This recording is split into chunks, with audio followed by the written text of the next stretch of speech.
Side నుంచి నేను side నుంచి ప్లీజ్ సైడ్ నుంచి సైడ్ నుంచి చాలా బాగుంటుంది.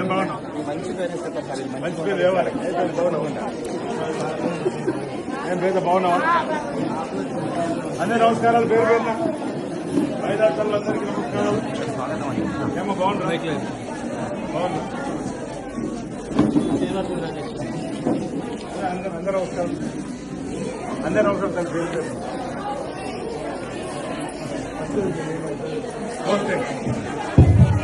సమావేశానికి వచ్చినటువంటి గౌరవనీయులు ప్రభుత్వ వ్యక్తి వేములవాడ శాసనసభ్యులు ఆది శ్రీనివాస్ గారికి స్వాగతం. అదేవిధంగా ఎంఆర్ఓ గారికి అదేవిధంగా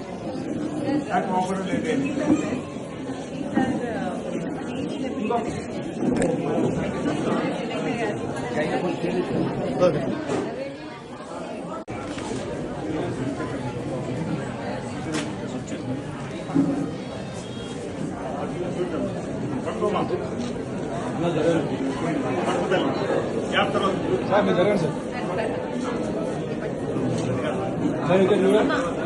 ఫోన్ తీసేయండి విప్పండి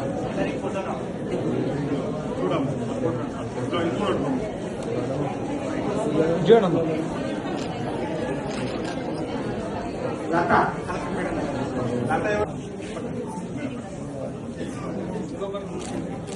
లక్ష్మి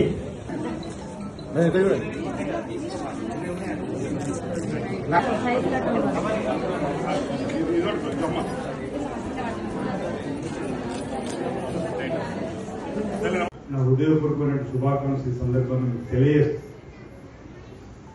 ఇందిరా మహిళా శక్తి పేరిట ఇందిరాగాంధీ గారి జయంతి సందర్భంగా ఉక్కు మహిళగా పేరు పొందినటువంటి శ్రీమతి ఇందిరాగాంధీ గారు 1984లో ఉగ్రవాదుల గుళ్లకు బలైన సందర్భం తన చివరి రక్త పొట్టు వరకు ఈ దేశానికి సేవ చేస్తానిచ్చిన మాట ప్రకారం ఇందిరాగాంధీ గారి ఆలోచనతో పేదల అభివృద్ధి కోసం పాటుపడినటువంటి వారి పేరు మీద ఈ చీరల కార్యక్రమం చేసే క్రమంలో 3 రోజుల క్రితమే మనం జయంతి ఉత్సవాలు చేసుకుంటాం. గరీబీ అటవర్ నినాదం తీసుకొని వచ్చి కూడు గూడు గుడ్డ అనే నినాదంతో పేదలందరికీ ఇంటి స్థలాలు ఇచ్చి ఇంద్రమిల నిర్మాణం చేపట్టి పేదలకు వ్యవసాయ భూములు లేకపోతే బోర్డు భూములు ఇచ్చి పట్టాలు ఇచ్చినటువంటి సందర్భంలో బ్యాంకులను జాతీకరణ చేసి రాజ్యపాలన రద్దు చేసి ఇండియా అంటేనే ఇందిరా, ఇందిరా అంటే ఇండియా అనేటువంటి రీతిలో ప్రపంచంలోనే ఒక మహిళా తల్లి పరిపాలించిన తీరు ఈనాటి కూడా గుర్తుంచుకుంటున్నాం. ఇందిరమ్మ రాజ్యం అంటే ఆ మహాతల్లి అంటే మహిళలకు గౌరవం చెప్పే ప్రయత్నం. ఆ తర్వాత ఏ మహిళా తల్లి మళ్ళీ ప్రధానమంత్రి కాలే. అంతటి మహాతల్లి మహానాయకులు ఇందిరమ్మ పేరు మీద మనం అనేక కార్యక్రమాలు అమలు చేసుకుంటున్నాం.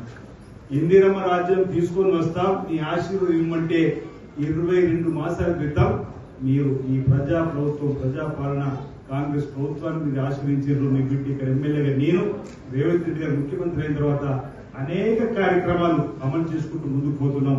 అనేక కార్యక్రమాలకి ఇందిరమ్మ పేరు పెట్టుకుంటాం అంటే ఆ మహనీయురాలు చేసిన సేవలకు ఈరోజు గుర్తు చేసుకొని ఆ ఆలోచనతో ముందుకు పోవడం కోసం చేసే ప్రయత్నాన్ని ఈరోజు తలుచుకోవాల్సిన అవసరం ఉందన్నమాట సందర్భం చెప్తూ ఒకరిద్దరు అంటున్నారు ఏం చేసింది ప్రభుత్వం వచ్చిన తర్వాత 22 మాసాల్లో ప్రజలకు ఏ ఒరిగింది అనేటువంటి మాట అక్కడక్కడ వినిపిస్తుంది. మీరు కూడా టీవీలో చూస్తున్న పక్కన కేటీఆర్ కూడా అక్కడక్కడ అంటున్న సందర్భం దానికి ఈరోజు మనం జవాబు చెప్పుకోవాల్సిన అవసరం ఉంది, జవాబు ఇవ్వాల్సిన అవసరం ఉన్నటువంటి సందర్భం కూడా ఈ వేదిక ద్వారా ఇతర మహిళా శక్తి చీరలు పంపిణీ ద్వారా మనం మాట్లాడుకోవాల్సిన అవసరం ఉంది, తెలుసుకోవాల్సిన అవసరం ఉందనే మాట సందర్భం తెలియజేస్తుంది.